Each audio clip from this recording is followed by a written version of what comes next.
We're at the site that is the possible location of the ruins of Ai. Ai was the second town that the Israelites conquered after Jericho, and I'm standing in front of what archaeologists claim to be an ancient gate. And in the Joshua account, the king of Ai was hung on a tree and then thrown in front of the gate and was buried, as it's written in Joshua 8:28-29. So Joshua burned Ai and made it a heap forever, a desolation until this day.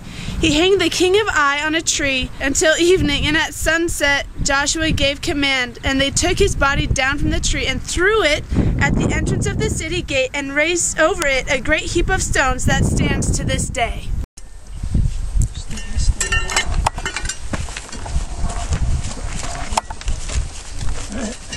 Okay.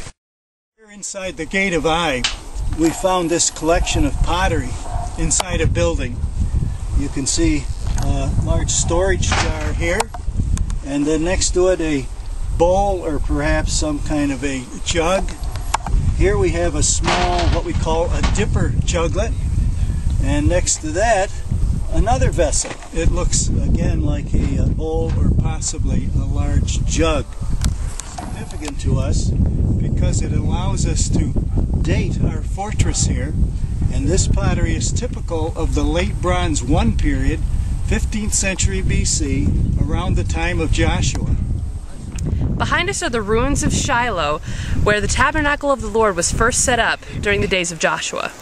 It was here for 300 years until the Philistines came, stole this Ark of the Covenant in battle, and destroyed Shiloh. Not until hundreds of years later did Jeremiah say this: "But go now to my place, which was in Shiloh, where I made my name dwell at the first, and see what I did to it, because of the wickedness of the people of Israel."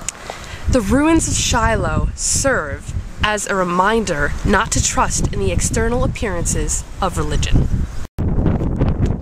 The Israelites have suffered heavy losses, and they're fleeing from the Philistines. Your 2 sons have been killed, and the Ark of the Lord has been captured. So they instructed the Benjamites, saying, "Go and hide in the vineyards, and watch. When the girls of Shiloh come out to join in the dancing, then rush from the vineyards, and each of you seize a wife from the girls of Shiloh, and then go to the land of Benjamin." So that is what the Benjamites did. While the girls were dancing, each man caught one and carried her off to be his wife.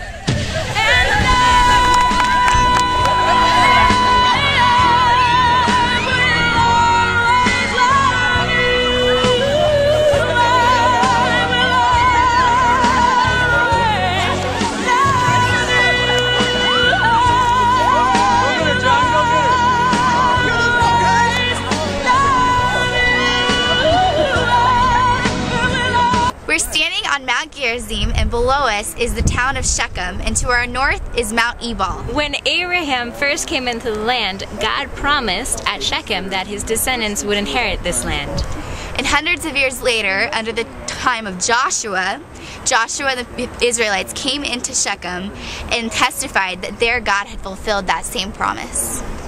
The Lord your God will set you high above all the nations of the earth. To do all his commandments and his statutes that I command you today, that all these curses shall come upon you and overtake you.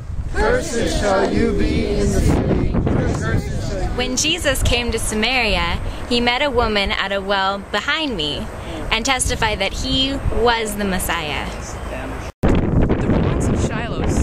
As a reminder of not to trust.